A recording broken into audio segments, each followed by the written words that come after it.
evening. I'd like to bring this business meeting of the school district to order, but before we get started tonight, I can't believe I'm doing this a second time this year, but we need to acknowledge with a moment of silence the passing of two individuals who mean a lot to people here in the district. Emerald Coleman, one of our teachers at DPW, passed away during spring break from a health issue, and tragically lost a student to the scourge of gun violence in this town, Montrell Emery from our high school. So please join us in a moment of silence as we recognize the lives of these two individuals.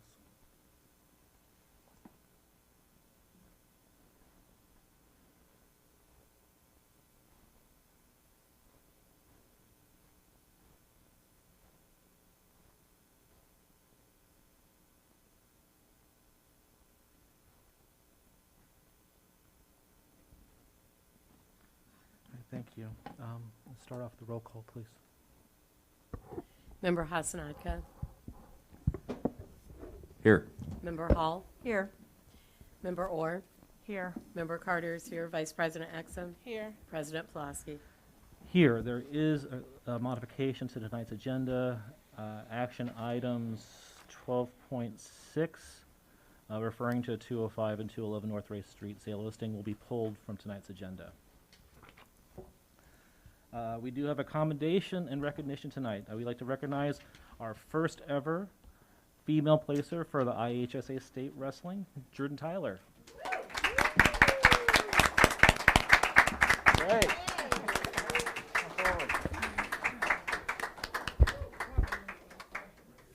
So, yep, Jordan, I was going to say if you want to sit up there. Mr. Sexton, of course, as her coach and mentor, you're welcome to sit there. So it's really nasty outside, so they didn't bring all their medals and hardware. So Mr. Sexton is going to take a picture. They have a big photo of Jordan holding her hardware, her plaque, and they're going to take a photo of that and send it to us this week. But we just wanted to, we'll have her kind of go around and we'll acknowledge and shake her hand and tell her congratulations. But we also wanted to, I know Paul didn't read this, we want to tell people why we're recognizing you.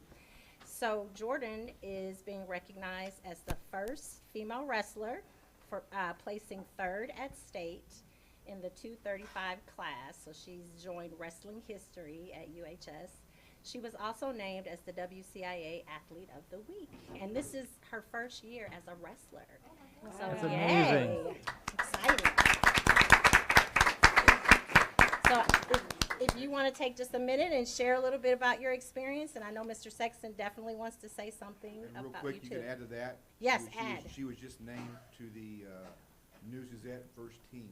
Awesome. Yay. Yay. I mean, it feels amazing. Well, I just want to get that out the way. Obviously, it feels amazing, but I feel like it's important to recognize, like, the hard work that it took me to get here. It wasn't like an overnight 3-week type of process. It started in November, going to those open mats, feeling like I was going to die before I left. It was the dedication of myself, being able to come back every single day when I saw so many of my female friends giving up. And, like, some of them would come try it out, and then some would say it's not for me. And it's like, you respect their decision, but it's like, do you let that affect you to keep going? So it took that dedication of myself, and then my teammates, they're always like they're pretty supportive. They always like challenge me to keep going at all times. And then obviously my coaches, Sexton and Amalio, do so good at like just making me stick with it. You know, like you're tired, oh well. You're exhausted. Everybody here is tired. It's always talking about like who wants it more. It's always about building that grip, but also keeping the atmosphere fun, keeping it light. It never felt like I never dreaded to go into the wrestling room. Like it was something that I really took pride in. So it's like when sectionals hit and it's like, oh wow, I'm here. I have the opportunity for something big.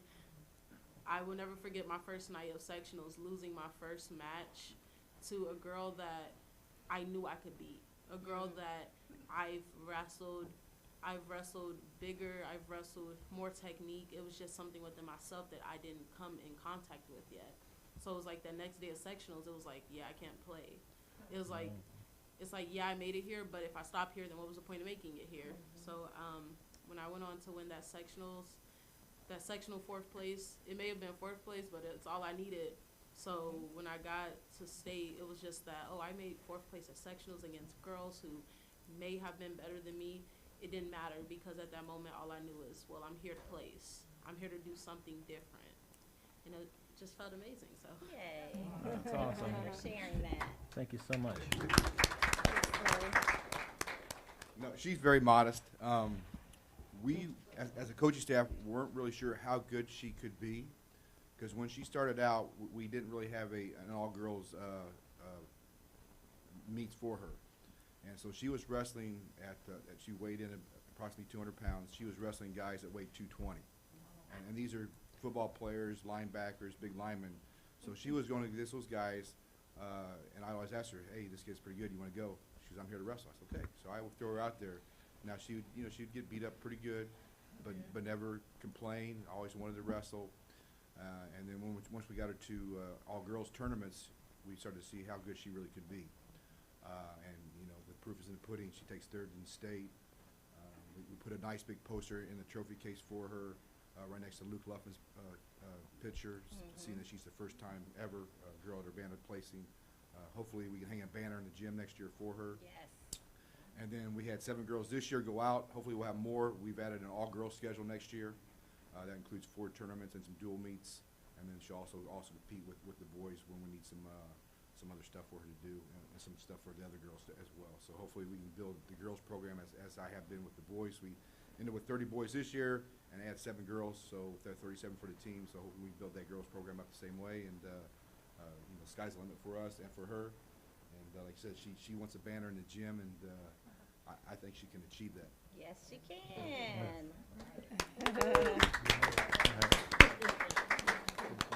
All right, well, thank you. Come on around. We want to shake your hand. This is real congratulations.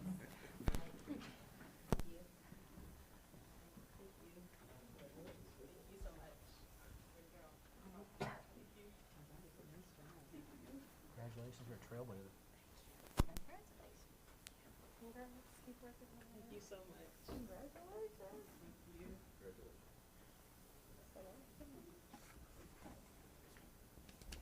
All right, and we will be getting that photo, and then we'll add it to our website and all that good stuff. All right, thank you so much for coming. You're free. That's it. All right.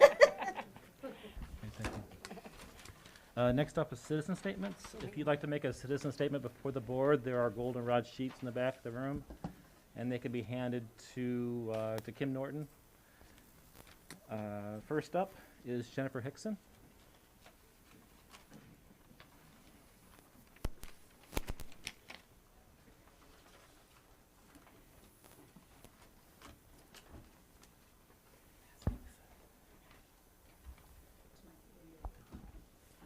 A little, could you pull the mic a little closer to?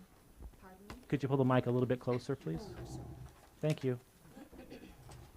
First, everyone knows how hard being a school board member is, how much work you do, and how much you put up with. Everyone appreciates that. But I want 2 things from my elected representatives and from the administration for whom I pay part of the salary: the truth. And many people are feeling that that's an issue of late. And an acknowledged importance of every child and every family in the district: black, white, Latino, Asian, English only, English language learner, rich, poor. All are important, all deserving of love, respect, care, and consideration. Just like we shouldn't imply that those are just poor black families, we shouldn't imply that those are just rich white families. Both statements are likely untrue, and both are unloving, unkind, and disrespectful. Now, it must be hard to sit and listen to people complain all the time, so I thought that I would make what I hope will be helpful suggestions, and I have just 2. The people who have been working together about the closing of Wiley make up a wonderful, diverse group. They are European American, African American, Asian American. They are well off and not as well off. Probably no one is really, really, really poor. And I would say that all are pretty well educated. We have people who grew up speaking English and some who learned English after learning another language. They come from at least 2 neighborhoods that go to Wiley, not just the Walkers. They come from the Leal neighborhood, and we have some from neighborhoods where the kids go to Yankee Ridge. 3 school areas that span the community. We have worked well together. I believe that we can continue to work well together, and here's my first suggestion. Don't think of this group as your worst nightmare. They are your most reliable allies. They believe in public schools, and they want the schools to serve and work well for everyone. They are willing to work to facilitate that, not just for their neighborhood, but for all of Urbana. Use them, listen to them, they want to help. And then a question. Are we making decisions based on what's good for kids or what's good for grown-ups? With the dual language program, we wanted to move all the kids around to make it easier for the grown-ups to provide in-service for teachers. With the closing of Wiley, with that great swath of land good for playground activities, is this a way to provide central office staff a great place to work? We don't know. That's the trust thing again. We do know that it has been stated that this closing is a way to get started on redistricting. And here's my second suggestion. Stop moving kids around to solve grown-up problems. Move the grown-ups. Set up sister schools. The PTAs work together, the staffs work together. I would do it this way. I took the proficiency numbers of the reading scores for all the schools, and I put them together, the highest and the lowest together, the second highest and the 5th together, the 3rd and the 4th together, and that actually worked out great. Leal and DPW can work on dual language issues every other staff meeting and work at issues within the building at the other staff meetings. Sometimes the English-only staff of the 2 buildings might choose to work together, sometimes separately. King and Yankee Ridge can work on ESL and second language teaching strategies. This is so necessary in both buildings. They could also discuss program models and how they affect achievement for the different populations. Thomas Paine and Wiley can work together on issues that they face. They can work in grade level teams, share strategies that work, etc. Some of the best things that I did when I was teaching, I did with teachers and students in other buildings. My 4th grade ESL students went to Springfield and New Salem with 4th grade students from Washington Elementary. My phone's talking to me. King and Leal students did a dance project together. The students who participated practiced together and performed at each other's schools. In my plan, the schools could share their community celebrations with their sister school. Maybe they could work on new celebrations together. They could get to know each other that way. Would this be more work for grown-ups? Sure, but that's our job. That's always been our job. I keep saying, let's think outside that old box. We all thought busing was going to help. It didn't. Urbana was the first in Illinois to try it, and we were one of the first to say it wasn't working and decided to bring the neighborhood kids back to King.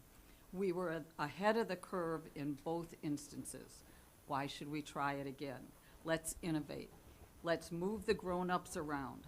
Let's see what the grown-ups learn from each other. And then let those grown-ups who are close to those particular kids bring the kids together in ways that promote learning, growth, and understanding. To allow time to problem solve and think outside the box, keep the Wiley community together. Thank you, Ms. Hickson. Nathan Tanner.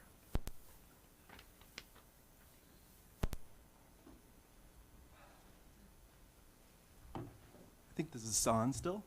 Good evening. All right, so a few things to say. Last time I came before you all, I spoke about the importance of viewing our community as your neighbors and reminding you to live up to the district's espoused mission to, quote, foster caring and nurturing relationships while engaging each student, every family, and the entire community. I also spoke about the racialized aspect of the decision-making by the board and the district administration's recommendation to close Wiley after just 2 weeks notification and without any community input. And I will say that even if you do not believe that there is a racial aspect to this, the community does. And your intent doesn't matter, the impact does. I stand by what I said, and I remain ashamed of this collective body's stronger commitment to its own financial priorities, or that's what it seems like to us at least, than to racial equity and the well-being of Wiley educators and families. I reiterate, the decisions that you made on February 21st were not equitable. And I hope that for a district supposedly concerned about equity, that you all sit with that. In their book, titled The Politics of Education Policy in an Era of Inequality, which is truly what we're living in unequal times, well-established and respected education researchers and policy analysts, Sonia Douglas, Janelle Scott, and Gary Anderson, describe the existence of 4 different school governance regimes. The first is an administrative regime, most concerned with issuing bureaucratic mandates and buffering itself against political interference. The second is professional regimes, concerned with school culture and pedagogy. The third, market regimes, concerned with efficiency, accountability, performance, and choice. And the last is empowerment regimes, concerned with political responsiveness and authorizing new decision makers to enable better unprecedented decisions. It is clear to me that with regards to not just Wiley, but even its problematic decision-making last winter at Leal Elementary, Urbana school leaders, all of you here, are currently operating as an administrative market regime. This is extremely concerning, as both the history of these approaches to school governance and their future undermine the benefits and promises of public education and democracy. The current plan to essentially redistrict Wiley families, even if it is only for 1 year, will contribute to gentrification and the displacement of many low-income families, fraying the social safety net that many of us Wiley families rely on. It might be the case that those of you sitting in front of me here today have never had to rely overwhelmingly on a school for your child or your children's well-being. But this is the case for many of us Wiley families. When you are poor, and especially for those of us who are racially minoritized and poor, we depend on our schools to support us as families and our children as we strive to live full lives. As prominent ed policy researcher and former Ed Defense Fund leader Derek Black has written, for us, people like us, public schools are our inheritance and maybe the only one that we will ever have. Displacing us without our input, a formal redistricting process, and especially without a plan in place to bring us back as a neighborhood school, is not only socially unjust, but also anti-democratic. Your recent and ongoing decision-making deprives us of our inheritance, one that matters a great deal to us as Wiley families, and to the educators that we adore and who intimately know and invest in our children every day and longitudinally over time. What I am seeing from this district administration and our board is not transformative leadership, the kind that all education and political leaders ostensibly strive for, but one of closed leadership, characterized by an unwillingness to share power, inaccessibility. It's unsupportive, more defensive, and more insecure than one based on open, transformative leadership. Too many of us in the Wiley community, or too many of us, your decision-making and leadership style even appears authoritarian. And those of us who have talked this way don't use that word lightly, because trust me, we all know what it looks like. We had a president for 4 years who operated with little transparency and little concern about public accountability. True democratic and transformative leadership, one that contributes to an empowerment regime, insists on broad inclusion in significant decisions and structures of participation that understand and account for power differentials. While this may be an ideal, this is the least that our community expects from those of you entrusted with our most precious resource, our children. Instead of viewing us as an angry mob who just doesn't understand or for whom change is hard, consider that our circumstances demand the defense of our democratic inheritance. and for many of us, the one social institution that we have been able to predictably and thankfully rely on. And I would hope that you wouldn't belittle our concerns or patronize us as community members. I think I speak for most all Wiley parents and educators when I say that we demand and request more from you.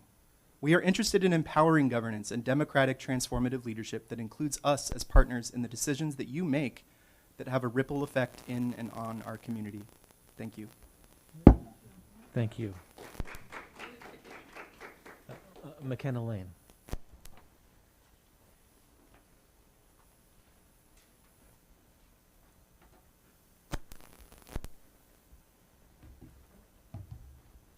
Hi, my name is McKenna. I'm a Wiley parent. I also study the design of educational experiences. So what you all are doing with Wiley is designing an educational experience, and I'm really concerned about how you're going about this for many reasons. Research shows that when we design for some version of ourselves. This is why it's so important to incorporate other voices into the design process, because otherwise you're just designing for what you imagine your users to be. There's a slogan that originated in disability rights, but that has been applied to the design field applies to the design of equitable, just experiences. This is nothing for us without us. You have designed an experience, that of renovating a school and possibly reimagining it, but only with your own experiences in mind, because you did not get the chance to have real feedback from the people who are actually going to experience the consequences of this design, this experience that you're designing. And when you did hear feedback from your users, who would be the teachers and parents and other staff from the school, it was overwhelmingly negative and not in favor of your plan. You designed for us, but not with us. I also want to mention another experience you're designing. So I really appreciate that you planned to incorporate a facility committee that you've said would include parents and teachers in this. However, the way that this has been talked about also reflects the bias of your own experiences. So any restrictions that you have placed on this will define who is able to participate and who is not. So for instance, if you only allow participation through invitation, you're neglecting the voices of people who care deeply and will be impacted by the decisions made by that committee, but who may not know how to get their names in front of you. By requiring the committee to meet on a weekly or bi-weekly basis through the summer, you neglect parents who may have changing work schedules or unpredictable nighttime childcare. Basically, by not incorporating the voices of people who will be impacted by the decisions that the committee will make, even in the design of the committee, you're effectively ensuring that the committee will include voices that reflect the experiences of those who are able to jump through the hoops that seem very sensible to you all based on your own experiences, but may not reflect the experiences of those who will be most deeply impacted by your decision. And since this committee will be determining what happens to Wiley after renovations, the implications of this not representing the actual community that will be impacted by the decisions is really huge. There are other ways that you've neglected the voices of those who will be impacted by the decisions you're making without incorporating those voices. So some things to consider are the experiences of students with IEP plans, the support systems and the routines that they've built with the staff who know and care about them, what will happen for them, what will be the implications of them when they're changing schools, the experiences of teachers who will have increased class sizes, a large amount of new students who they don't know, the experience of teachers who are supposed to pack up their classrooms on the last day of school with boxes and packing tape that I hope the district will be providing them with. The experiences of parents who have to explain to their students that they're going to a new school and that they don't know whether they're even returning to their other school after this year. So you are designing an experience, and currently, so far in the process, it has been deeply informed by your own experiences. I think you have an opportunity to really actually incorporate the experiences and the voices of the people who will be affected by this. We have a lot of assets in our community, in the Wiley community and also in the broader Urbana community. And I think it's really important to consider how to make the best use of those assets, how to incorporate more voices than what is currently happening. Thank you. Thank you very much. Our last form here is from Rob Bennett. If anybody else wishes to make a statement before the board, please fill out a form in the back of the room. Thank you.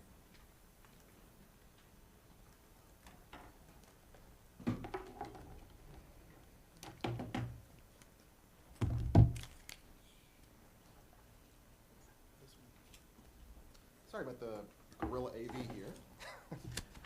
We asked to have access to the projectors and the screens for this evening, but we were not allowed that facility. So, for anybody out in the home game audience, feel free to also access these slides at wileystrong.com/presentation.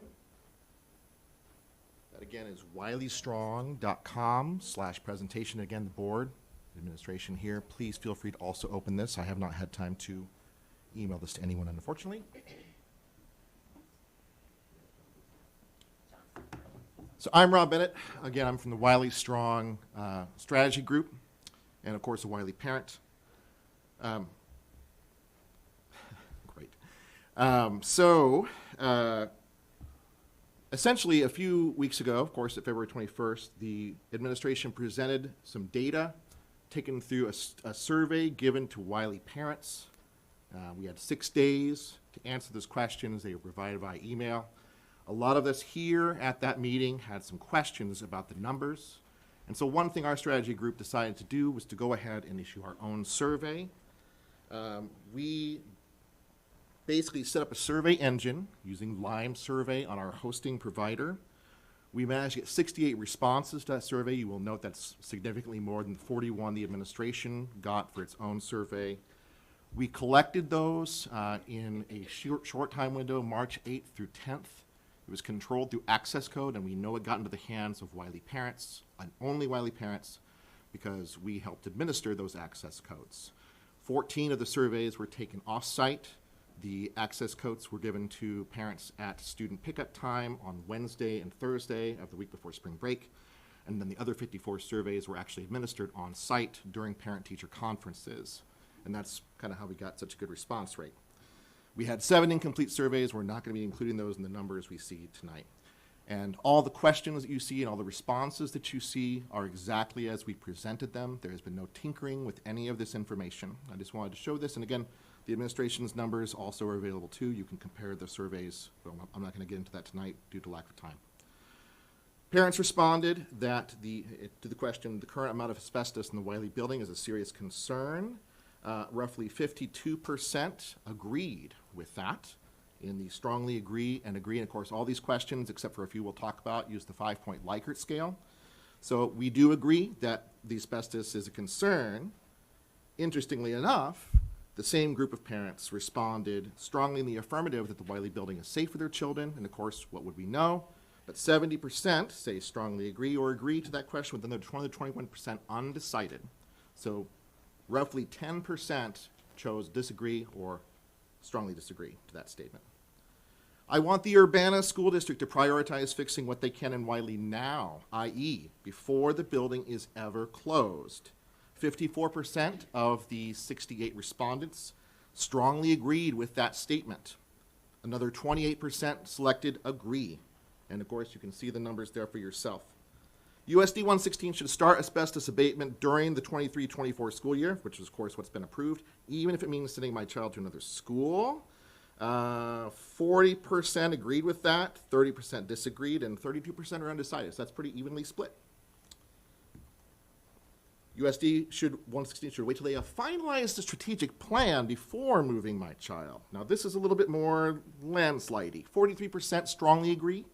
32% agree that a strategic plan should have been in place before schools were moved, and then with another 18% undecided. USD 116 should wait until redistricting is complete before moving my child to a different school. Again, we have almost 60%, no, actually 60%, right on the dot, agreeing with that statement, that redistricting should be complete. Another 32% undecided, and only a tiny 10% sliver disagreeing with that statement. Moving my children to a new school will cause disruption to my children's education. You can see that 65% agree with that statement, strongly agree or agree, with 16%, again, undecided. Moving my children to a new school will cause mental health concerns for my children. Unfortunately, 48% of the respondents to the survey agreed with that statement, another 24% undecided. Okay, so this was another interesting question we posed, which was just where students could go. And we'll kind of get into that in a moment. But I have ranked these choices, and again, I'll provide this information to the board later on, along with the administration. I've ranked these in order of highest percentage of yes, this would be great with us, to lowest percentage of that. We, of course, asked yes, no, and uncertain. Interestingly enough, the top choice was to keep all students and staff at Wiley using trailers. That was with 45% voting yes, I'd be cool with that. 38% said they wanted to move to Lincoln Square Mall altogether. 35.29% said move to Brookins, which we don't know if that's on the table or not, but hey, that's what we had. And then coming in fourth place, far distant there with a 32% yes, we had accepting student placements from USD 116, which of course had already been issued. Okay, I want my children to keep their Wiley principal, teachers, and classmates if attending a different school during asbestos abatement. This is an amazing number. 90%, well, I'm hedging that.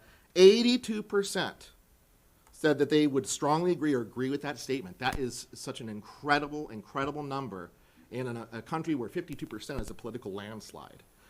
This is even more interesting. I want my children to return to Wiley as a neighborhood school after the asbestos is completed. 71% strongly agree with that statement. 19% agree. That is an actual 90% of parents polled want their students to return to Wiley as a neighborhood school. I want the Urbana School District to turn Wiley into a different type of school, even if that means my children may not return to Wiley. Well, there again, we have kind of strong disagreement there. 34% strongly disagree with that statement, 22% disagree, 32% undecided. Kind of flips the script there. I'm getting to my last few slides. Thanks for your additional time. The district has carefully considered students and families in the Wiley abatement and remodeling process, followed by USD 116 has thoughtfully engaged parents in this process. The answers to these questions are pretty similar, with about 50 to 55% disagreeing that USD 116 has carefully considered students and families or engaged parents in this process, 23% undecided, and only about 25% agreeing. I feel my voice has been heard and listened to during the Wiley abatement and remodeling process so far, and based on what I've seen, I believe USD 116 will consider family and community voices carefully in their own decision-making for Wiley. About the same breakdown. Roughly 50% said no, they do not believe that's going to be the case. And finally, how, if at all, have your personal feelings about the administration for USD 116 evolved during this abatement announcement and process? 35% said same as before, not bad. 34% said their trust had gone to much less from before the process. That's roughly 1 in 3, of course. And another 12% said less. So again, we've questioned whether this is really the right move for community buy-in and working cooperatively with the community. We've heard that question again and again and again. We're wondering whether there's not openness, more consideration. I think these numbers and these polls are bearing that out, and I just wanted to present this to everybody. Thank you very much for your time. Thank you. Last up, late arriving request is from Mr. Tutwiler.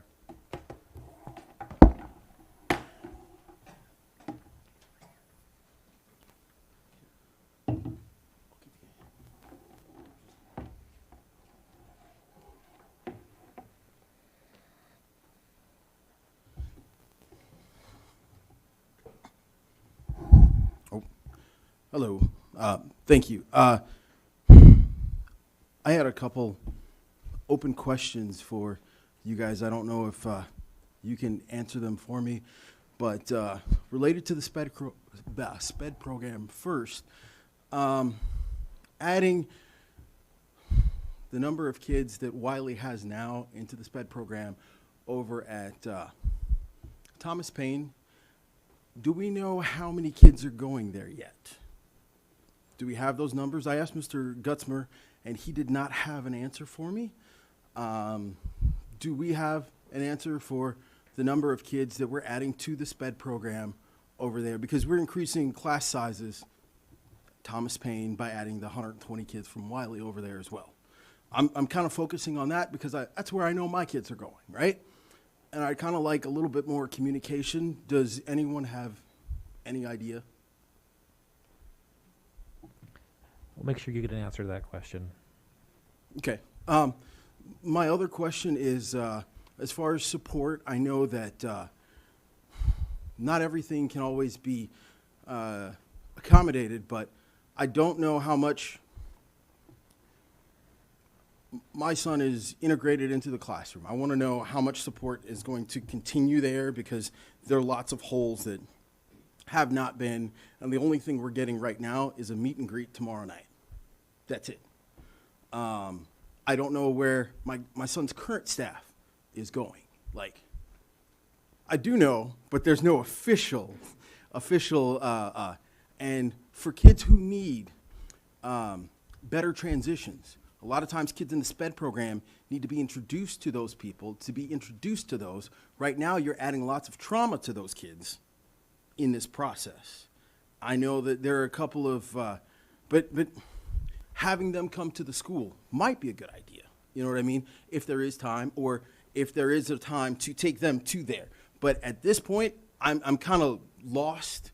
I also feel like this whole thing, I feel like we're losing our voice with the facilities committee, with it now not being Wiley specific, because there's no answer to that. I understand that there are other ideas that are on the table, but yet it was originally the Wiley building. You know what I mean? Like, now we're forced to be part of another community without choice. And I feel like there are dark patterns here, where you guys added additional classrooms to those rooms, which, if that is the case and that is our new home, what does that mean for us? Because we never had a say in that.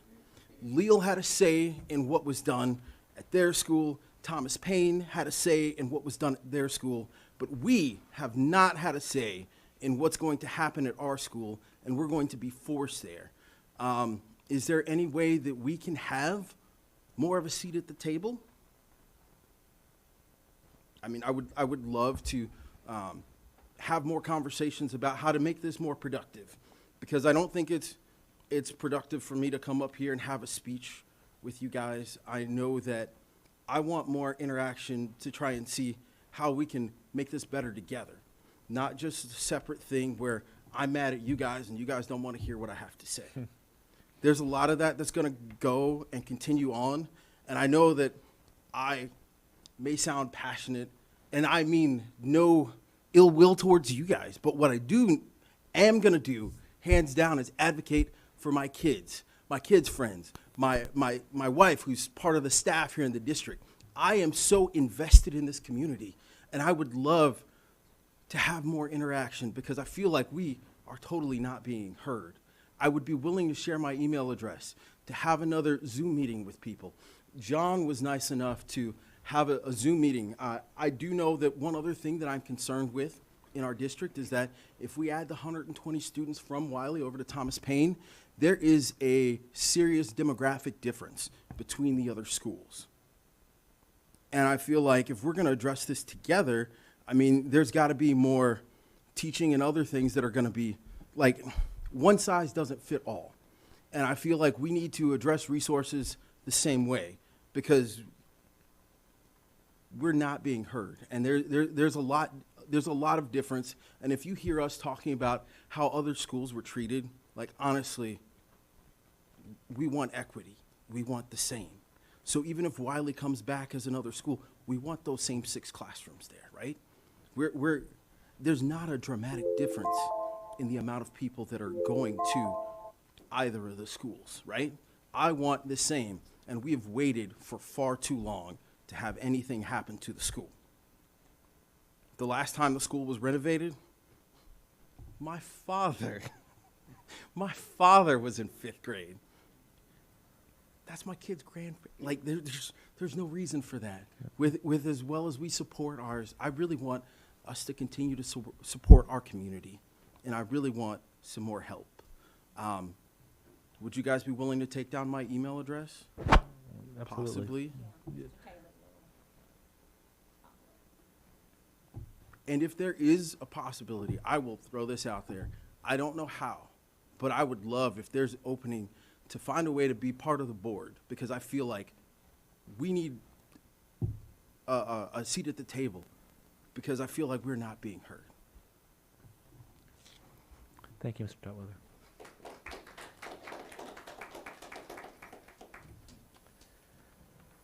Tutwiler. There will not be a call for an executive session tonight.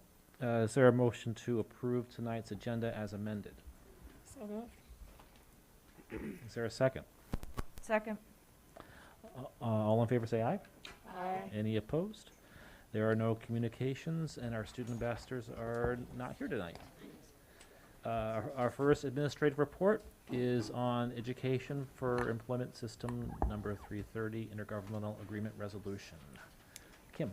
Yes, good evening, everyone. So tonight is the first reading for the intergovernmental agreement.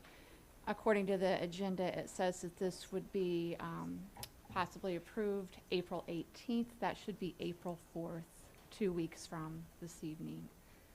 The Education for Employment System number 330 is a regional K-12 joint agreement focused on career and technical education, headquartered at Parkland Community College.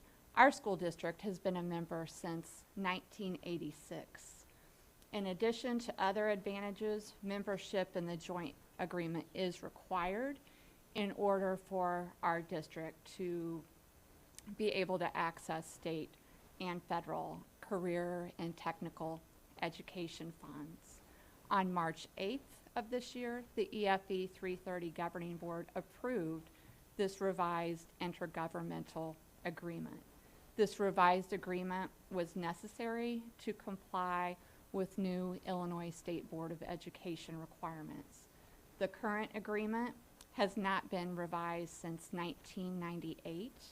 This revised agreement reflects current practices and complies with updated ISB requirements. For this revised agreement to take effect, it requires 2/3 of all member districts must approve the revised agreement within 60 days of its passage. So within 60 days from the March 8th date when that was approved by the EFE board. And so again, this is first reading, and then I will be asking for approval on April 4th. Board members, this is in your packet. Are there any questions? All right, yeah, please look. I was just going to say, I'm very glad that we're a part of this. This is a really great program, and it's helped many of our students. So thank you for continuing this. Thank you. Any other questions or comments? Hearing none. Next up are our action items on our consent agenda. 11.1 are our minutes from our February 21st business meeting, our February 22nd special meeting, March 6th special meeting, March 7th study session, March 9th special meeting, and March 13th special meeting. 11.2 are bills and checks for February. Ed fund bills for $1.5 million, O&M fund bills for $303,000, transportation fund bills for $31,000, working cash bonds for $43,000, school facility occupancy tax for $120,000, tort for $28,200, life safety levy for nearly $20,000, payroll, salary, and benefits for nearly $5 million, and Urbana adult education for $114,217.63. There's a long list of personnel items, as typical this time of year, in our packet. Interfund loans, there's an approval requested for the working money going from the working cash fund to tort for the amount of $200,000. There was a set of administrative personnel items that was requested at 11.5. 11.6 is an IHSA membership renewal for the 2023-2024 school year. 11.7 is the intergovernmental agreement between the city of Urbana and the school district for accepting ARPA funds related for public recreation space and youth programming, community violence interventions, and job training in the amount of $814,000 for violence prevention activities. And last item on our consent agenda is 11.8, resolution authorizing and directing the sale or disposal of personal property in accordance with state law. This was largely library books and a Joyner Delta power tool. Is there a motion to approve tonight's consent agenda? So moved. Oh, I'm sorry. First, I should have asked, is anybody wish to remove an item from the consent agenda? Hearing, If I just want to make a comment about something, do we have to remove it from the consent agenda, or can I just comment on you it? can just comment, Robbie. All right. For the second. After the second, yeah, has somebody said? Yeah, I'm just I'll wondering. second, so you can do discussion. Okay. Okay. Yeah, just clarifying that, in case we have to remove what I want to talk about. But clearly we don't. Okay. Angie had a comment on one of the administrative personnel. Okay, Angie. I was just going to read a little bit about Amani Carr, introduce her. She's not able to be here this evening. She had a prior commitment, but Amani Carr is up for recommendation to be an assistant principal at Urbana Middle School. She first began her tenure in Urbana as a floater sub at Dr. Preston Williams Junior Elementary in January of 2016 after completing her student teaching experience. She began her teaching career in August of the same year as a fifth grade teacher at the same location where she taught until the end of the 2021 school year. During her time there, she was a teacher leader, FACE leader, and was on the school improvement team, the PTSA, and other committees. Since then, Mrs. Carr taught 7th grade ELA at Urbana Middle School for the 21-22 school year and currently works as the 7th grade student interventionist at UMS, where she continues her role as a FACE leader, school improvement team leader, and as a member of several district committees. Ms. Carr began in education as a second career after completing her Bachelor of Science degree in elementary ed with an emphasis in English in December of 2015. She also graduated summa cum laude. So Ms. Carr earned her Master of Education degree in Educational Administration in 2020. And she has been a resident of Champaign-Urbana for over 40 years and is a proud wife and mother of 4. Her youngest 2 are students at Urbana Middle School and Urbana High School. Ms. Carr is actively involved in the Urbana-Champaign communities and has been since her youth. She has been with First String Incorporated for the past 17 years, where she is an active board member for First String. First String is a nonprofit organization in Urbana-Champaign that supports youth development and mentorship. Additionally, Ms. Carr is an active member of Delta Sigma Theta sorority, Champaign-Urbana alumni chapter, where she's involved in community service and outreach. Her reputation is one of servanthood and leadership. If you do not know Ms. Carr, you should. So we're excited that she is willing to take on this new challenge. That's awesome. All right. The consent agenda has been moved and seconded. Is there any discussion? Fancy you should mention that. I have some comments. So I just have to comment on 2 things. One, on the administrative personnel, one of the items, number 3, I think, or the last one, is making Dr. Heinhorst the Urbana Early Childhood Principal. I was wondering, just as a question, if Wiley is then resumes opening the following year, will she have to reapply for that job, or is it up to her, or is it an easy transition, or will there be like a search committee for the new principal? Dr. Heinhorst is serving as early childhood principal for the 23-24 school year. She was pretty clear that she did not want it listed as interim, but she has the opportunity to return to Wiley. So it's a 1-year assignment in the board documents. All right. Question number 2 is in regards to the minutes of the meetings. I I don't know if any of the other board members know, but we got an email tonight at 4:48 from Tom Schroeder, who was making a comment about how the meeting minutes need to have a summary of discussion of all matters proposed, deliberated, or decided, and record of any votes taken. And our minutes do have the yay and the nay, who proposes, but of interest, you know, it's just been something that's kind of irritated me for quite some time now, 2 years I've been on the board, because when you look back at board meeting minutes from several years ago, there was actually more of a description of actually what happened in each meeting. And now all we have really is the votes and who said yay, nay, or who motioned and seconded. And that's all. I don't know how useful that is for posterity versus if you're wondering, well, what were they even talking about that meeting? So I don't know if that is a function of the board secretary or the recording secretary, or like, why did we do that a few years ago, but now we don't do that anymore? I mean, you're right, it typically is a function of the board secretary to do that at the direction of the board. Maybe in this day and age when every word we're saying tonight is up on internet forever, the meeting minutes, don't quite mean as much as they used to, years ago. I don't know.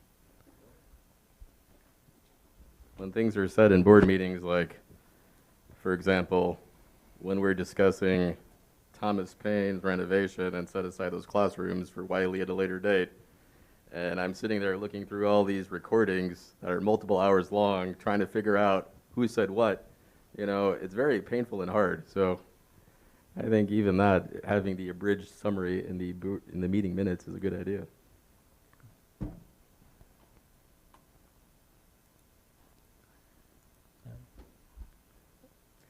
Any further comments or questions? Thank you for the comment, Robbie. All right, hearing none, roll call vote is in order. Member Hassanadka? Yes. Member Hall? Yes. Member Exon? Yes. Member Orr? Yes. Member Carter votes yes. Vice President Exon? Yes again. And President Pulaski? Yes. I'm sorry. It's okay. It's all right. Let's move on to our individual action items. First up is Press Plus 110. This was read to us at our last meeting. The chair would entertain a motion to approve the changes to policy. So moved. Second. Any further discussion or questions, comments? Roll call, please. Member Hassanadka? Yes. Member Hall? Yes. Member Orr? Yes. Member Carter votes yes. Vice President Exon? Yes. President Pulaski?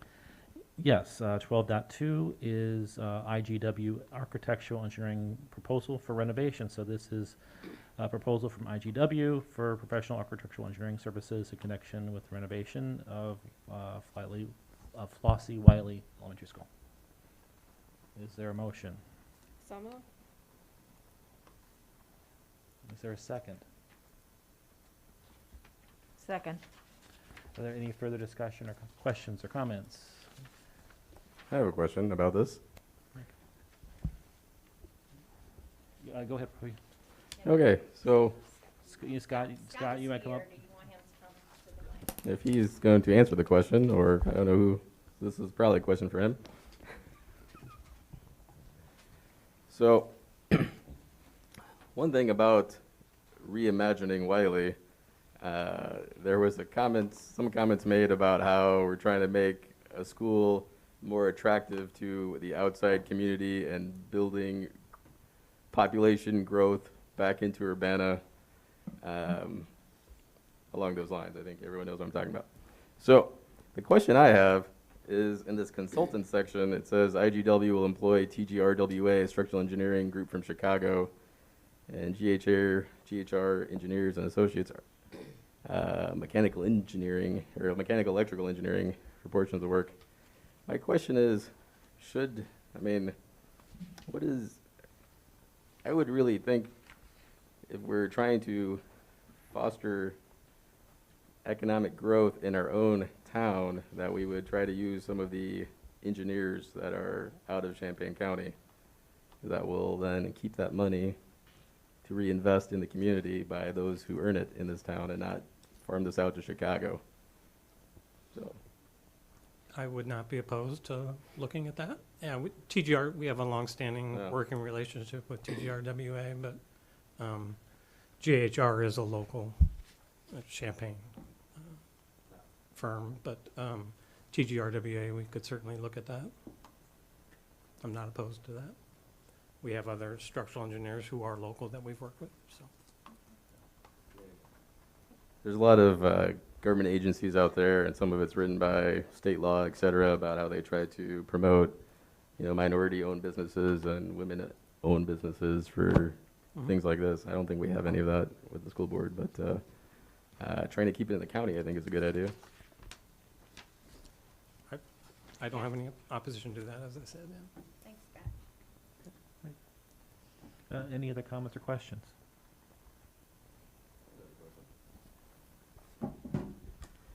On this packet, I don't know what these page numbers even are, but do you have the presentation over there to pull up? I guess it's page maybe 7? I don't know. You're looking at The timeline. the IGW proposal? Yeah. Or- Okay. It's the I mean- same timeline that was in the PowerPoint that we've been sharing. Yeah, exactly. It looked highly familiar.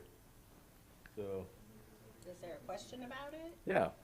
Are we, so it says here, board discussion / decision, January, February of 23. And right now, it's March 21st, so that's a month behind. The asbestos abatement design, I think that's probably on time for starting March 23. But are we already, the question, I guess, comes out of 2 parts. One is, are we already behind or not?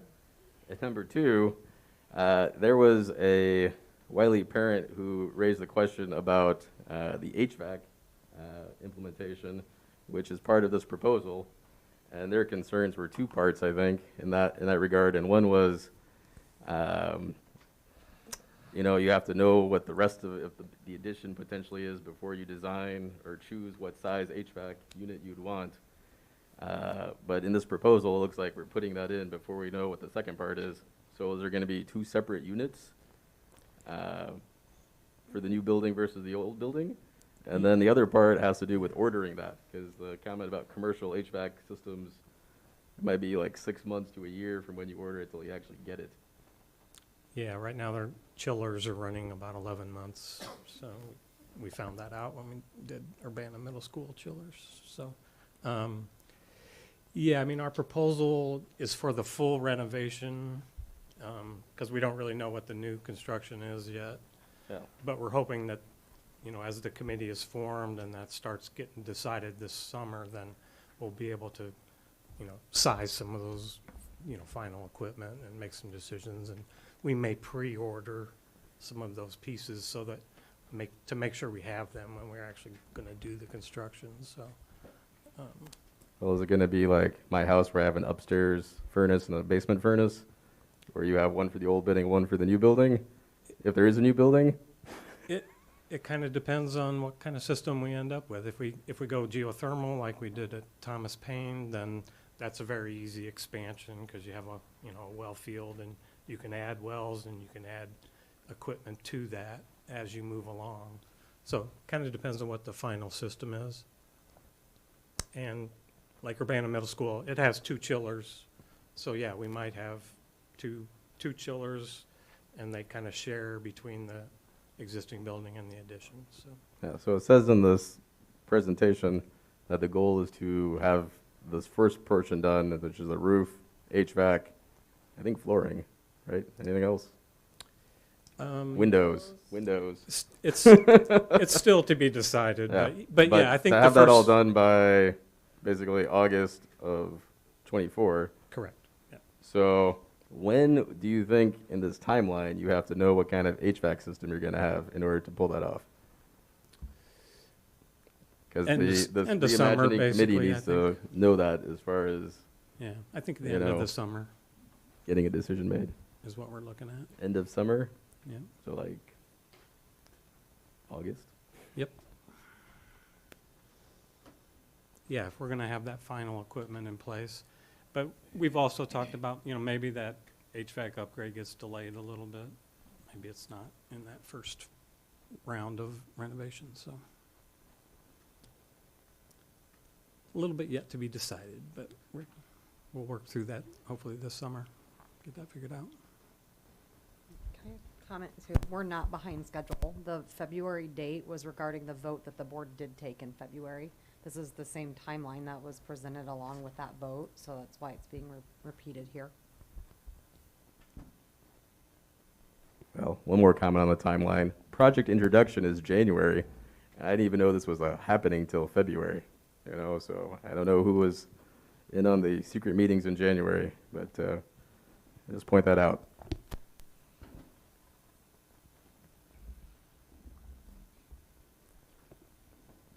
Maybe secret was not the right word. Unknown and anonymous. How about that?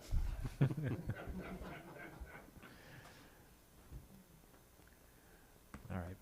Any other comments or questions?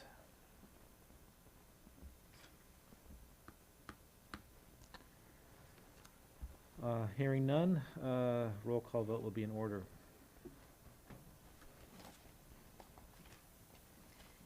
All right, this is for 12.2, IGW Architectural Engineering Proposal. Member Exum moved to approve, Member Hall seconded, Member Hassanat. Yes. Member Hall, Yes.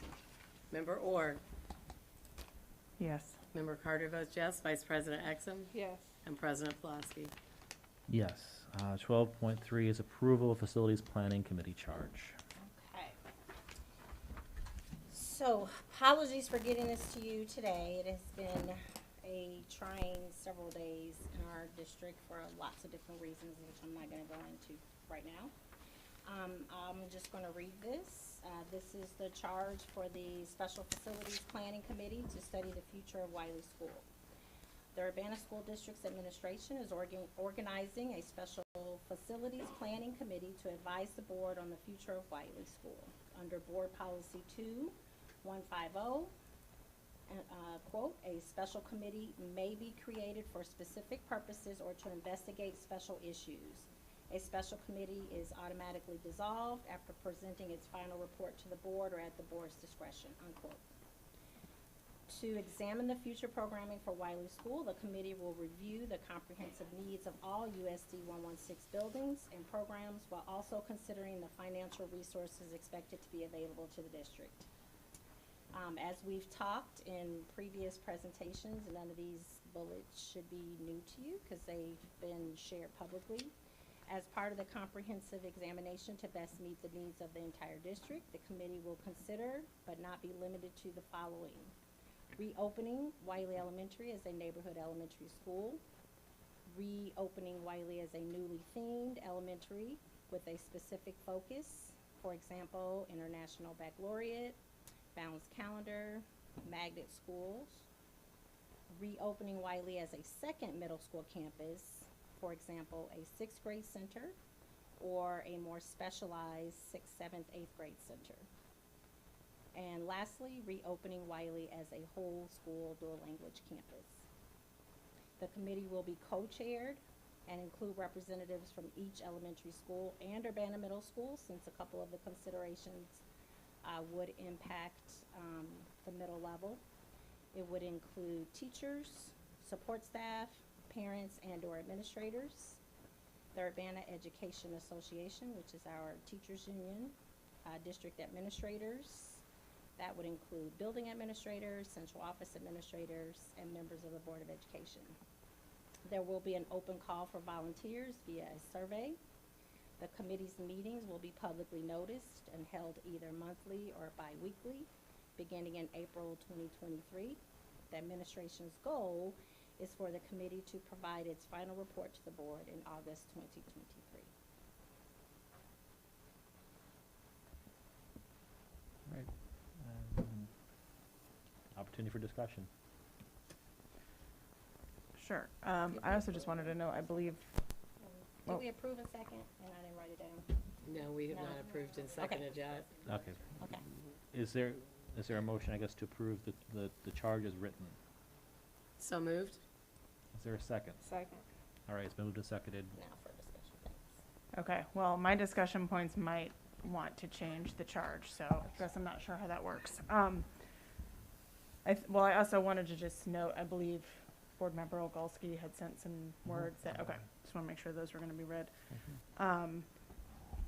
So I think, again, hearing from Wiley community, particularly resonating with considerations for understanding a design experience and really thinking about a user experience. And I know that resonates well with other board members based on our own life professions.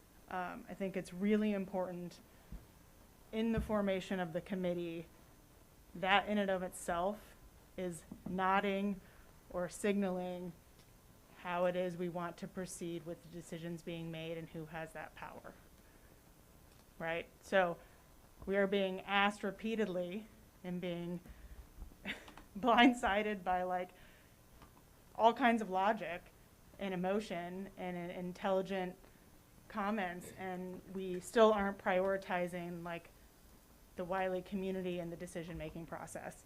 This committee is not about like renovating Wiley. This committee is completely like, I feel like, running in tandem to that conversation. So either like we're still putting the cart before the horse here. Like this to me implies that we're not like reopening Wiley as an elementary school. That doesn't hold as much weight because we have a whole committee of middle school teachers or middle school staff, other elementary schools.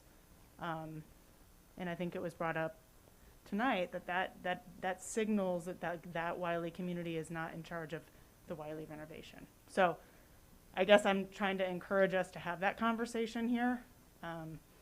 Those in the room that have more input or thoughts about that process, I think it would be important to hear. I also think if this is the way in which one part of the committee is being formed, then you have a subcommittee that maybe is meeting alternate days of Wiley families.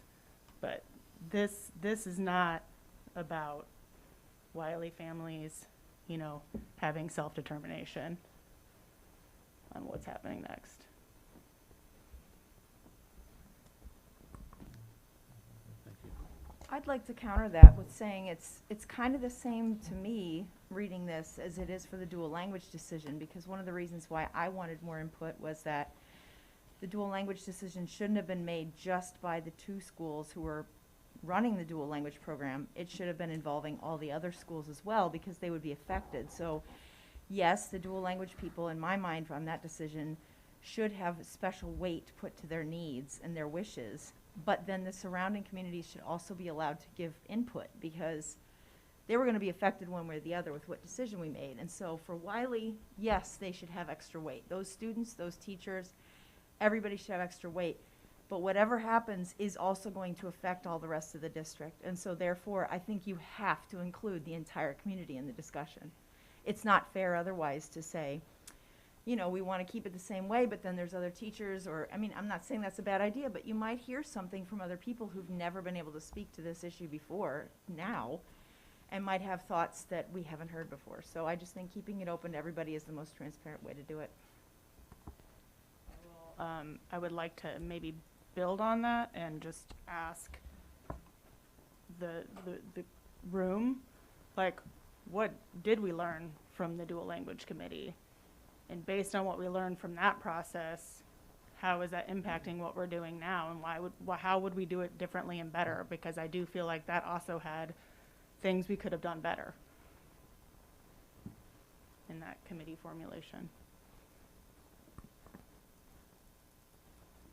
Well, I think the proof is right here. We're asking for the rest of the community to be involved in this decision that is mainly about Wiley, but it is involving the rest of the community, and we learned that. I personally learned that from not getting as many voices on board with dual language, but I think that both studies are going to be fruitful for that very reason, that we're including everyone. Who is determined to be co-chairs?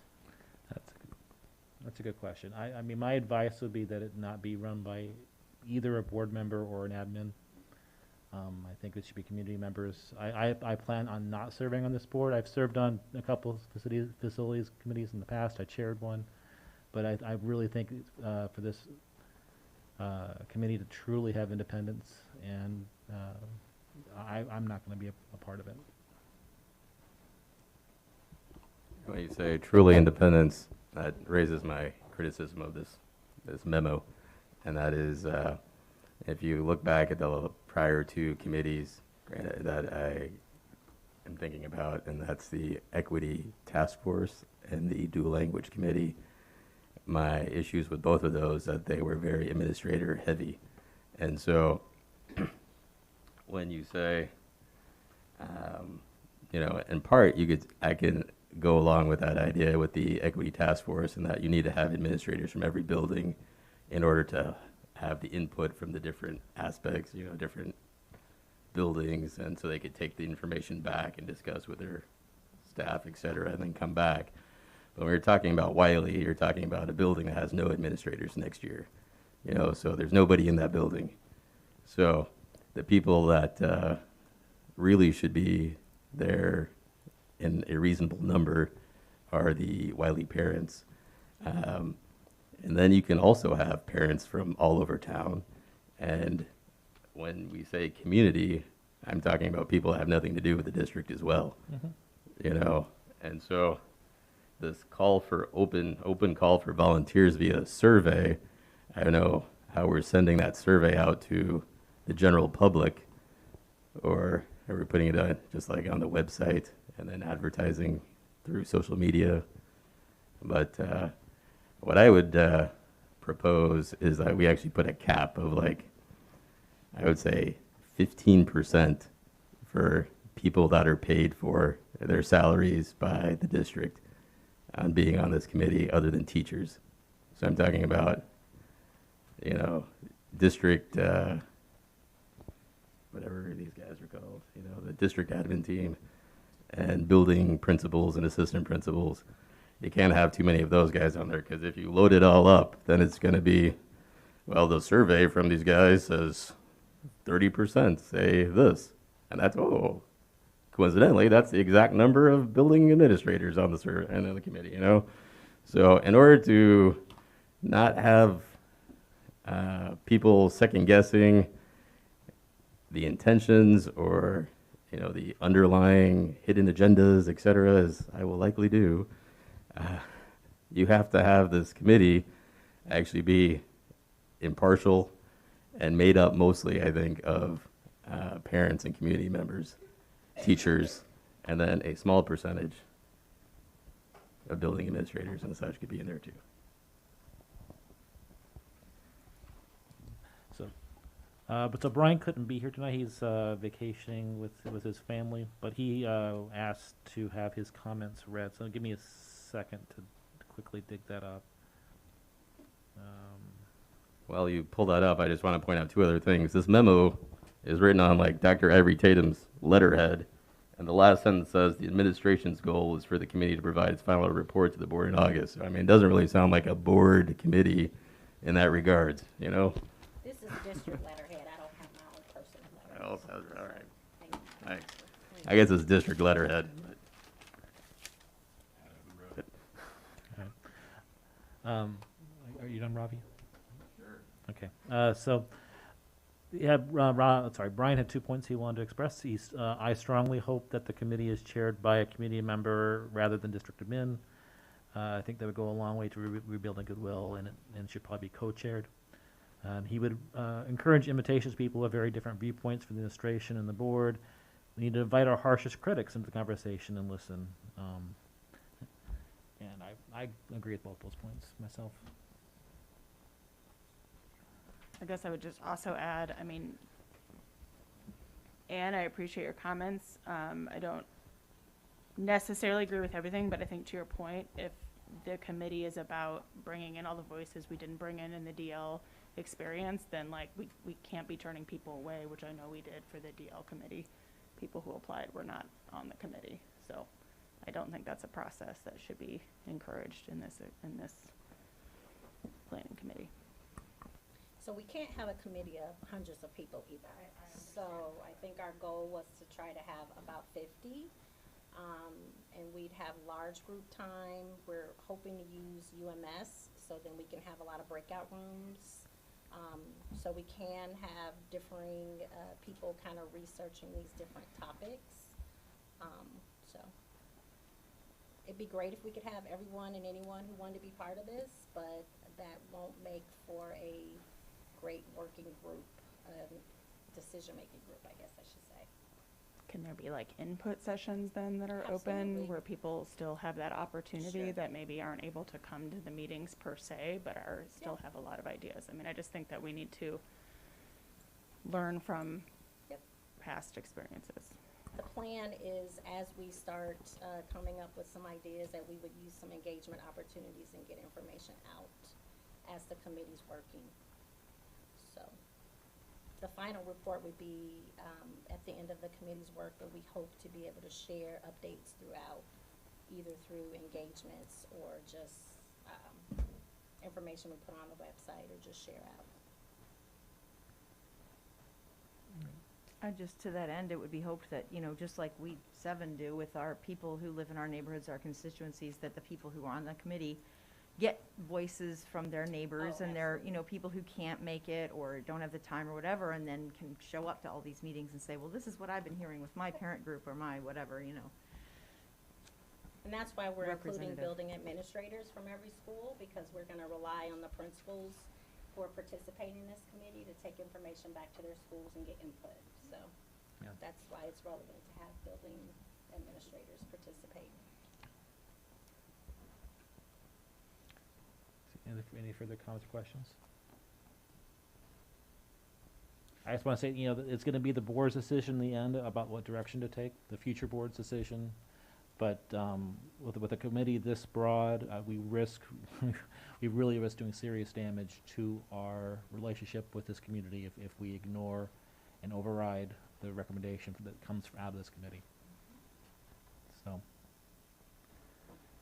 all right. We have this is on the floor. It's been moved and seconded. I guess this, I'm gonna be careful and do a roll call vote. Member Hasanadka? No. Member Hall? yes. Member Orr? Is there not, so we can't amend this as it is? Well, you could have moved to amend. I mean, we can. If it's not passed, we can. Okay, no. Member Carter votes yes. Vice President Exum? Yes. And President Pulaski? Yes. Motion passes. 12.4 is approval for the Urbana Indoor Aquatic Center Facilities Intergovernmental Agreement that was presented at our last meeting. Is there a motion? So moved. Second. And any comments, discussion?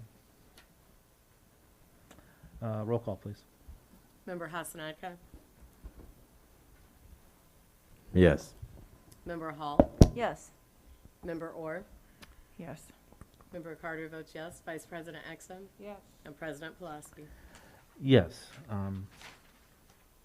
Next up is 12.5, approval of various cleaning bids from campus general cleaning for Thomas Paine Elementary for nearly $400,000. CU Service Master LLC for King School for $376,000 and Leal School for $376,000. ESS for UHS, UMS, the low bid of $2.76 million, and for Urbana Adult Education and Alternative Education with a bid of $93,700. And Central Office for $125,000. Total contract is nearly $3 million. And D is LN Company for Dr. Preston Williams and Urbana Early Childhood School for $500,000 and Yankee Ridge for $360,000, total of $860,000. Any comments, Katie? Before I kind of review this really quickly, I did want to point out, I'm sorry, I had a typo on the last page. Under LN Company, the total dollar amount of $500,040 is correct, but the year 1, year 2, and year 3 amounts were only the DPW amounts, but they should have been the total of DPW and early childhood. So the math doesn't add up properly because it's only one of 2 schools. So I just wanted to apologize that the total 3-year contract amount is correct, but it should have been for that site grouping of those 2 schools. It should have been for year 1, $154,800, for year 2, $172,620, and for year 3, $172,620, for a total of $500,040. So I do apologize for that. But with that said, for my typo, with that said, this has been a really great process. It's really different than a bid that we've done before. You know, typically we've bid one gigantic cleaning contractor, but with some of the experiences that have led up to this, we had some really wonderful experiences this year with the 1-year emergency contracts that the board approved in June. We had 5 smaller contractors that we worked with. So we worked with our attorneys to group buildings together that made sense, like DPW and early childhood, administration and facility services, adult ed and alt ed. And then we bid those individual groupings out separately. And we limited the bid to no more than 50% of the total contracted groupings, not to dollar amount, but the total contracted groupings. There were 8 groupings that no more than one contractor couldn't win more than 50%. And it really worked out wonderfully because we wound up with 4 contractors that won contracts in this bid process. It was competitive. We actually are going to see a slight decrease in years 1 and 2, I think, of the total contract amount compared to what we're paying currently in this 1 year.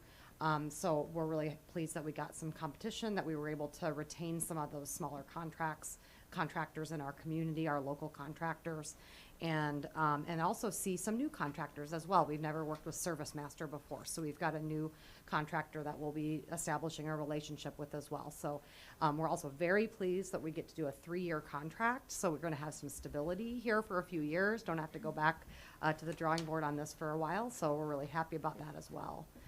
So thank you for coming along for that wild ride, because I know last summer this was a pretty interesting prospect. So we're pleased with how it's kind of come out and that we can kind of lay this to rest for a few years.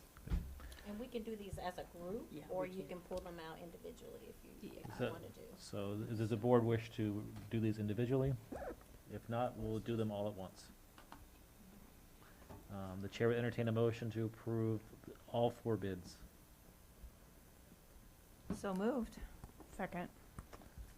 Any further discussion? Roll call, please. Member Hasenetka, Yes. Member Hall, Yes. Member Orr, Yes. Member Carter votes yes. Vice President Exum, Yes. President Pulaski. Yes, 12.6 has been pulled from the agenda. There are unfortunately a call for several future special meetings. For student discipline, 2 tomorrow, 1 at noon, 1 at 5:30, and then Thursday at 5:30, and again Monday at 5:30.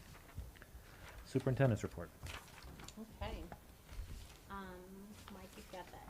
So, as we've already, you could just, it's only a couple. Yeah, you can just go through them for me. So our first one, this is Ms. Coleman from Dr. Williams. We are going to be celebrating her life on Thursday from 6 to 7. All are welcome to attend. Unfortunately, as you've heard, Ms. Coleman passed away due to a medical emergency on Friday, March 10th. She was a beloved 5th grade teacher at Dr. Williams. So there's been lots of support at Dr. Williams today and yesterday, and they are grieving together as a family. So,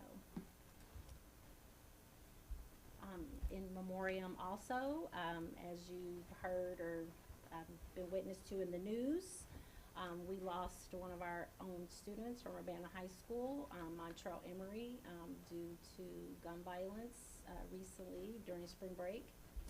Montrell has been a student at UHS. He just recently was going to be attending at adult ed. He was also a student with us for all of his years at UMS.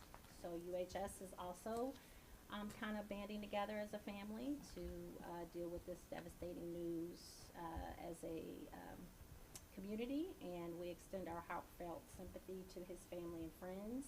There is an envelope going around for people who would like to provide donations. We are helping the family with some of the needs related to his funeral and burial. So if you're interested in making a donation, anyone from the public is also able to make a donation. You can just bring your donation by. We want to make sure we get your name so we can make sure his mother knows how well loved he was and appreciated when we give her that gift.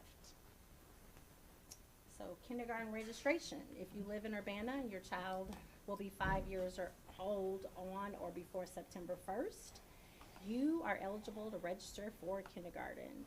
Tuesday, April 4th is kindergarten registration event. We do this every year. It's always very well attended. We'll be back at Lincoln Square Mall as we always are between 10:30 and 5:30. You'll enter through the south doors. When Catherine posts this, we've got it linked. There is the same information on the next slide in Spanish and French. We have really been working with the early childhood community, Head Start, to get as many of our known kindergartners registered. But this date is also really important for our people who have 5-year-olds or will be 5-year-olds at home that are not part of a program. So if you're in a child care program, a home daycare, you know, some special child care center, and we are not aware of you or we don't know that you're coming, we invite you to come on this date to get registered so we can make sure we are prepared for you, and we have great kindergarten numbers. So this always helps us with our projections to make sure that we have all of our needs covered and we have enough kindergarten teachers. So April 4th, if you know someone and you're watching this and you know they have a 5-year-old who's not currently in school, we would also encourage you to send them our way on April 4th. Online registration. So we have been participating in online registration. This is one of our holdovers from COVID, from the pandemic. It kind of forced us to move to an online system, which we are enjoying now. For the first time, we are opening online registration a little earlier, partly because we want to make sure we are able to engage all of our elementary families before they leave for the summer. It's really hard when we open up registration right at the end of the school year. We kind of lose touch with people, and even though we send tons of messages out all summer, we still in August are kind of scrambling to get people registered. So this year we're going to do something a little different and open registration before the end of the school year. So starting April 24th, anyone who is a returning family, we have a separate process for new families that might be watching this, but for anyone who is a current USD 116 student and or family, you will have the opportunity to register before summer break this year. We'll be sharing a lot more information about that coming soon. And dual language info sessions. There are 2 upcoming dual language informational sessions for new families. We've been sharing this information out as well for the Spanish dual language and French dual language programs. There are 2 forums. They're both being held via Zoom. The Spanish dual language forum is Monday, March 27th, and the French dual language forum is Wednesday, March 22nd. Student ambassadors. I know our student ambassadors are not here tonight, but they are well aware that their term is coming to an end, sadly. And we will be announcing the timeline. We'll be working with the UHS teachers, and we'll have a very similar process with an application like we did when we brought on Michael and Parker. We'll have interviews.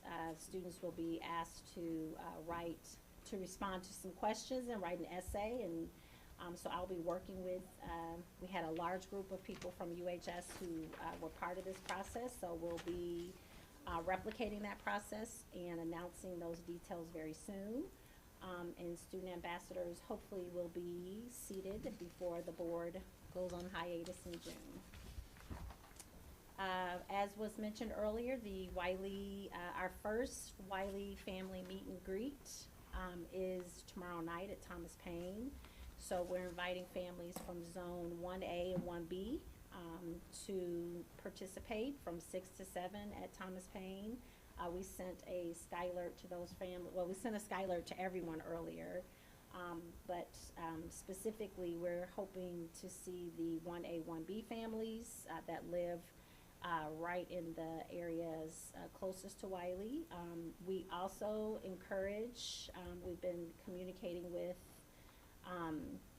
neighborhoods via separate emails, so the families that are also have a choice between Thomas Paine and Keene from group 2A are also invited to come and participate. So there'll be an opportunity to tour the school. Mr. Majors is going to have some classrooms open. The PTA will be there, ASCCP, and it'll be the first opportunity for some families who've never been to Thomas Paine to get a look at it and check it out. Next is CU Connect. This has been a partnership that between the Champaign Public Library and Champaign School District. We've also been participating, so the final session is at the Douglas Branch Library, and it is a job fair session, and it will be April 20th at 6 p.m. So upcoming dates, we already mentioned kindergarten registration. Staff Development Day is April 6th. No school April 7th, spring holiday, and as mentioned earlier, April 24th. Be on the lookout for more information about online registration. We have a couple of FOIAs. Do you want, I'll just keep going. Smart Procure, all current employee staff contact information, first name, last name, position title, department, direct phone number, business cell phone number, email address, office address. Laura Carplus, the individual family survey responses garnered from the Wiley Family Survey about asbestos and relocation of Wiley students sent out to families on or around 12/15/2023. The staff teacher survey responses garnered from the staff survey about asbestos and relocation of Wiley students sent out to staff in February 2023. Any internal district administration correspondence related to the demographic impact of redistributing Wiley students. Dodge Construction Network, Fong Nguyen, awarded contractor and their amount, as well as the construction start and completion date for the UMS chiller replacement bids on 2/2/23, and those have all been met. Okay, board report. So start off with Ann's update on the superintendent evaluation process. Okay. Thank you. Well, I wish John were here because he owes a huge thanks from me for making the instrument and the process so much simpler from last year. I know it was kind of antiquated the way I did it, and it was cumbersome for me too. So as painful as it was for everybody else, it was harder for me. But John took the superintendent evaluation forms and turned them into Google forms that could be filled out online, which saves time and paper. But also he wanted me to present some bullet points to explain the process. These docs, these forms that are going to go out to everybody are also anonymous, and that each person who receives a document will get a validation key that's tied to their email, but only I think John is the one who knows who got what, really, and I don't even know that he would be able to see the responses in the same way. So I'm going to read his little script to make it explainable. The emails will be sent by a script. Each email will have a secure token to fill out the survey that is not saved. The token has a separate lightly encrypted validation key that's stored in a separate randomized database. And then those tokens will be used to validate the responses and flag duplicates in case some, like me, sends it twice without realizing it. No emails or login information will be recorded in the survey, and they can be displayed with a not shared to verify the survey is not recording emails. But if people have follow-up questions, they can take the survey incognito mode, as you know, you do sometimes with Google, so that their email is then removed. And all this is to say that I'm trying to shorten the process since my time here is very short, but I also want to set it forward for the next board to be able to do it really easily. And because we're now in the close to the end of March, and I won't be here presumably by May 4th, maybe, that's when I'm, then we had said that we kind of wanted to have the whole process done by April 18th, which we would do in an exec session. So I was working on that timeline backwards, and hold on, I have a huge, okay, so if I can get a straw poll from everybody saying that this looks good to them, then what I'll do in the next couple of days is I will double up sending out the surveys, to both the superintendent and the superintendent's direct reports, and they will all be being filled out in the same process and then come back to me. And Tori, I keep not including Tori, but Tori's also looking over this and doing her edits. So between the two of us, we'll get those results back by, say, the end of this month. And then over the next week after that, from April 4th to the 10th, we can get everything with John's help into one, document with the answers. And then the 7 board members would be able to review all this information and do their own surveys. So I can email you guys a more formal letter if you want at the times, but if you think that this is doable between now and April 18th, I welcome your questions. I know I'm kind of rushing through this and explaining it, but I think that it can be done if we give each level of the process, going from the direct reports, the superintendent, and the board members themselves. We can all have this done a week apiece. I mean, easily. I think it would take us all not even that long to fill it out. I'd just like to give everybody the courtesy in case we're out of town or we have other engagements. So, questions, comments, what do you guys think of this? That gives us basically 4 weeks from now to get it done. Well, Ann's got to have a little time to inventory and put it all together. And I think that once once I go through the process, we can run a test process with John. I really think it's going to be a lot less painful than I think it is, because they'll all come back and, documents that we can, and I'm sure Google even has a way to collate the responses, since they're going to be not having names attached to them, so there must be a way to grab those all together, and I'll meet with John or talk to him in the next few days. But the most important thing is to get the surveys out to people to give them time to respond. I did do one as a tester for myself last week and filled out the answers, and boom, it was so easy, for providing responses and everything like that. So I don't know. Does that sound workable, Paul, or is that really crunching it too fast? And, No, and Jennifer, really, I want to know if it's okay with you too, Yeah, because it's you're going to fine have to be with me. filling out stuff. that sounds doable to me. I think we can get it done by April 18th, or, if we have to have a special session between then and May 4th, we could. Yeah, and that date, the April 18th, can be a tentative date. It was just my kind of, put a pin in it kind of date, but if we need to have an exec session based on the board's availability in the next day or two, whenever after that, just so long as it's done before the swearing in of the new board members is what I was trying to. Yeah, earliest that would happen would be the first meeting in May, but That's what I was depends. thinking. It depends on when the county clerk certifies the election. Exactly. And by my watch, it's, what is that, May 4th? Is that our first meeting in May? It's no. Oh, Yeah. May 2nd, sorry. Yeah. May 2nd, yep. So yeah, that's what I propose. If you guys are okay with it, I can send you all a more formal letter, that says here are the dates and this is how it's gonna work. It's very similar to last year. It's just I tweaked the dates and the wording. So does that sound good? Yeah. Okay. Thank you. Thank you, Ann. And any other board reports? Hearing none, the chair would entertain a motion to adjourn. So moved. All in favor, say aye. Aye. Any opposed? All right. Good night.